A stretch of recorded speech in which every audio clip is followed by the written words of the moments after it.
Hello friends, welcome back to my channel, and this is Khushi Gujeria this side, and we are coming up with sources of corporate finance chapter 2 secretarial practices of class 12th according to 2021 syllabus. And yes, we have reached to part 6 of our sources of corporate series.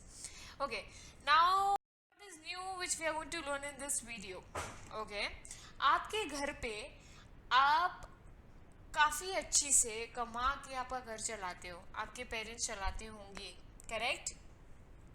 आपके खाने पीने का खर्चा, regular clothing, regular things जो आपकी होती है, वो आप आसानी से आपके रेगुलर इनकम से आप काम चला लेते हैं, बराबर? Yes. But what happens when suddenly you want to buy some big asset? आपको सडनली कोई बड़ी असेट खरीदनी है, जैसे कि कार या फिर घर. क्या आपकी रेगुलर इनकम हमेशा उस असेट के लिए फिट हो पाती है? नहीं. तब आप क्या करते हैं? तब आप लोगों से लोन लेना शुरू कर देते हैं. I am correct?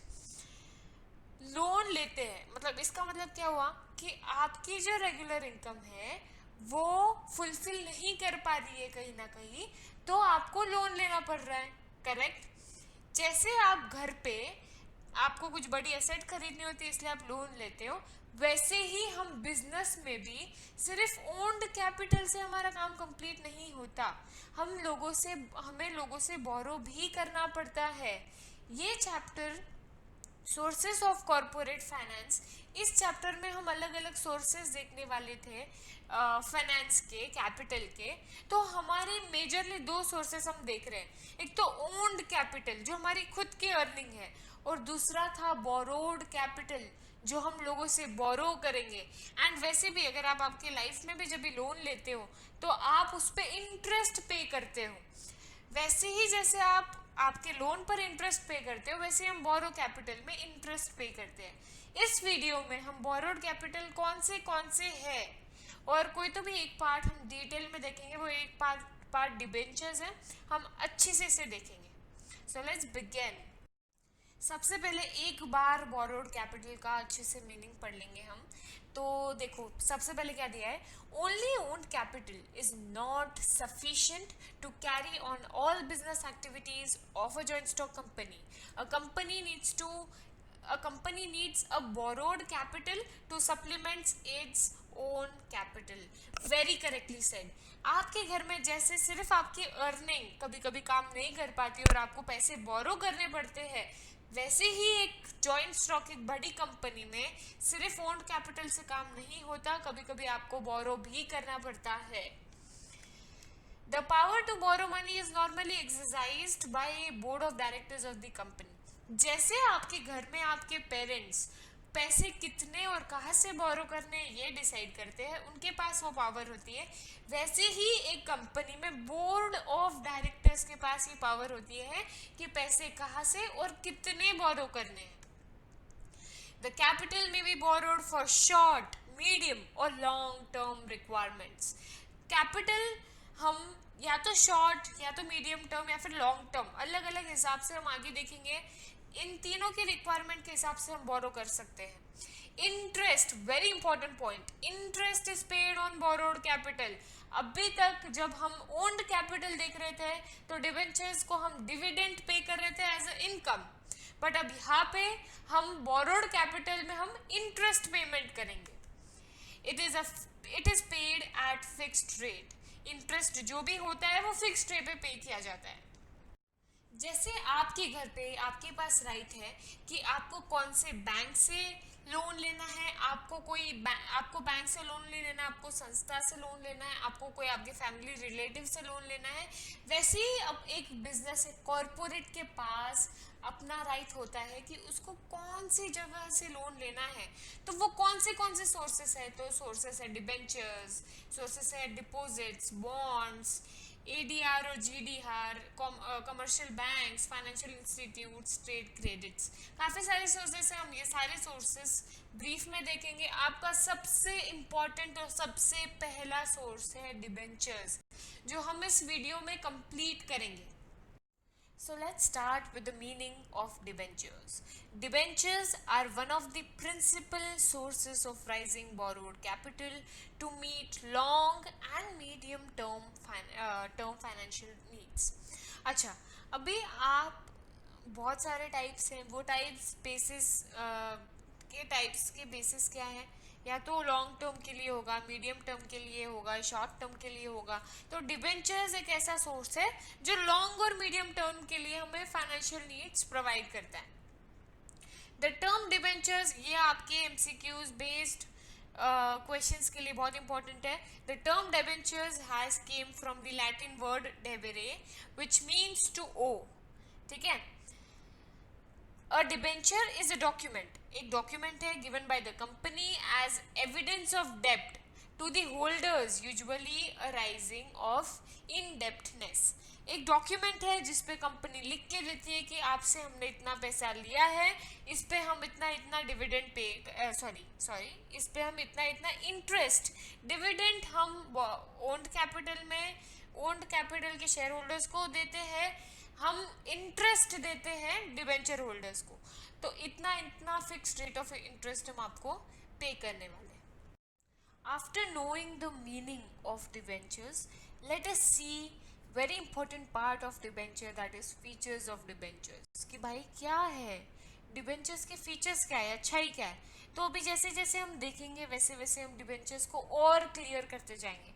तो सबसे पहला फीचर है प्रॉमिस। Promise of repayment.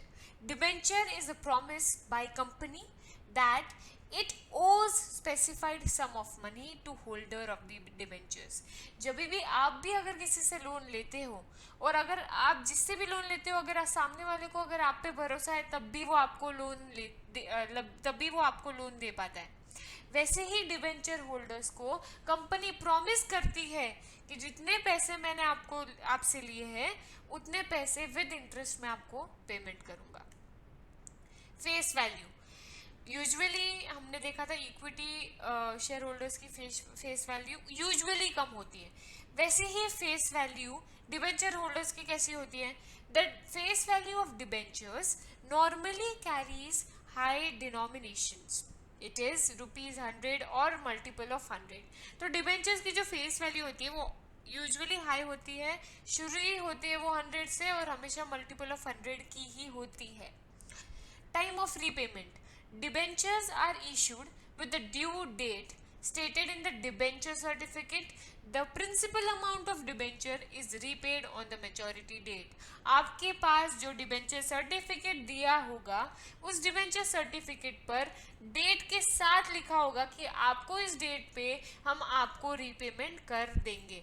तो उसी डेट पर रीपेमेंट होती है, और वो सर्टिफिकेट आप जब डिबेंचर इशू करते हो तभी आपको दिया जाता है। Priority of repayment, debenture holders have a priority in repayment of a debenture capital over the other claimants of the company. अच्छा, अभी हमने देखा कि जब कंपनी बंद होती है, वाइंडिंग अप ऑफ कंपनी होता है, तब अभी तक हमने देखा कि पहले प्रेफरेंस शेयर्स को कैपिटल का रीपेमेंट दिया जाता है, उसके बाद पेमेंट दिया जाता है और उसके बाद इक्विटी शेयर होल्डर्स को। जब हम डिबेंचर होल्डर्स की बात करेंगे तो प्रेफरेंस शेयर होल्डर्स के भी पहले डिबेंचर होल्डर्स को हम कंपनी में से पैसे दिए जाते हैं। डिबेंचर होल्डर्स को पहले पेमेंट की जाएगी, उसके बाद प्रेफरेंस को, और सबसे लास्ट में इक्विटी शेयर होल्डर्स को।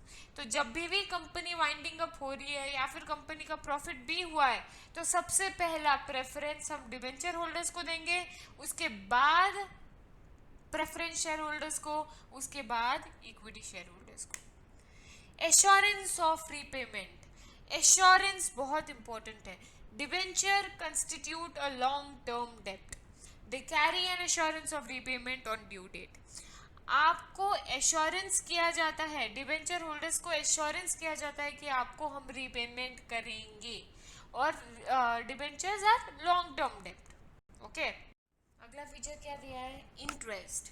अ fixed rate of interest is agreed upon and is paid periodically in case of debentures. Debentures को कोई खड़ा नहीं किया जाता, उनको periodically fixed rate of interest pay किया जाता है। Payment of interest is a fixed liability of a company. Company की लायबिलिटी है कि उनको डिबेंचर्स को इंटरेस्ट पेमेंट करना ही पड़ेगा।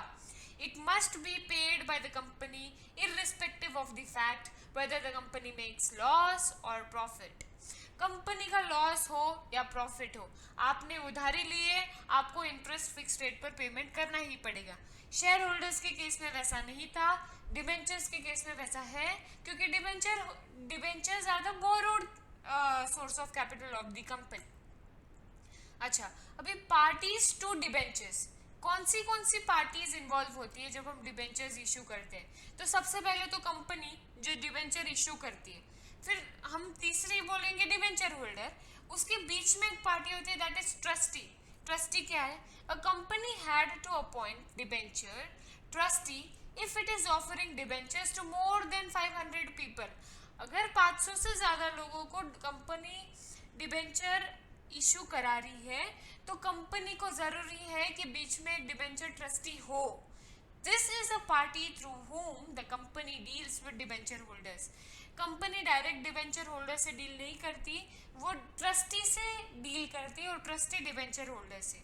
The company makes an agreement with trustees, it is known as trust deed. Company trustee के साथ एक एग्रीमेंट बनाती है और वो एग्रीमेंट को ट्रस्ट डीड बोला जाता है। It contains the obligations of the company, rights of debenture, powers of the trustee and etcetera. उसके अंदर राइट्स, ऑब्लिगेशंस, ये सारा मौजूद होता है। ठीक है, तो पार्टीज कौन सी इन्वॉल्व है? एक तो कंपनी खुद जो पैसा बोरो करती है, बीच में होती है ट्रस्टी जो डिबेंचर होल्डर्स को और कंपनी को जोड़ती है, और फिर होती है डिबेंचर होल्डर्स जो बोरो देती है। This are the parties who provide loan and receive debenture certificate as an evidence. उनको डिबेंचर सर्टिफिकेट दिया जाता है as a proof, as a evidence. अब अगला फीचर है अथॉरिटी टू इशू डिबेंचर्स। किसको अथॉरिटी है डिबेंचर्स इशू करने की? हमने पहले स्लाइड में भी देखा था। बोर्ड ऑफ डायरेक्टर्स के पास पावर है, अथॉरिटी है डिबेंचर्स इशू करने की। स्टेटस ऑफ डिबेंचर्स, कंपनी के लिए डिबेंचर होल्डर्स क्रेडिटर्स है। क्रेडिटर्स क्यों है? क्योंकि डिबेंचर्स हमारी लाइबिलिटी है। लाइबिलिटी मतलब क्रेडिटर्स, जिससे हम उधारी पर परचेस करते हैं। तो debenture holders are the creditors of the company. No voting rights, debenture holders हमारे लॉसेस में हमारा साथ नहीं देती। वो कंपनी के ओनर नहीं है, वो कंपनी के ऐसे इशूअर्स है जो हमें उधारी पे पैसे देते हैं। इसलिए debenture holders have no voting rights at general meeting of the company. Debenture holders को कंपनी के जनरल मीटिंग्स पर कोई भी राइट नहीं है। Security, debentures are generally secured by fixed or floating charge on assets of the company. If the company is not able to pay debenture holders, then they can sell off charged property of the company and recover their money. अगर किसी भी हालत में company debenture holders को पैसे नहीं दे पाती तो डिबेंचर होल्डर्स को कंपनी को कोई असेट गिरवी पर रखनी पड़ती है। अगर company in case debenture holders को पेमेंट नहीं दे पा रही है तो जो असेट कंपनी ने डिबेंचर होल्डर्स को गिरवी पर रखाई है वो असेट डिबेंचर होल्डर्स की हो जाएगी अगर वो पैसे रिकवर नहीं कर पाई तो सिक्योरिटी पूरी होती है डिबेंचर होल्डर्स को जब वो लोन देती है तब। अगला है issuers. Debentures can be issued by both private company and public company. दोनों भी काइंड ऑफ कंपनीज इशू कर सकती है डिबेंचर्स को। Listing, debentures must be listed with at least one recognised stock exchange. कोई तो भी कम से कम एक रिकॉग्नाइज्ड स्टॉक एक्सचेंज तो भी होना चाहिए जिसपे डिबेंचर्स इशू कर सकती है। Transferability, debentures are easily transferred. अगर मुझे डिबेंचर्स ट्रांसफ़र करने हैं, मैंने इशू किए और मुझे ट्रांसफ़र करने, इजीली ट्रांसफ़र हो सकता है। अगर आपने ये वीडियो लास्ट तक देखा और अगर आप ये सीरीज़ देख रहे हैं तो thank you so much for watching this series. अगर आपको उसके और भी पार्ट्स चाहिए तो डिस्क्रिप्शन में दिए हुए हैं, click on the links below And yes, if you like it, please like, share, and subscribe.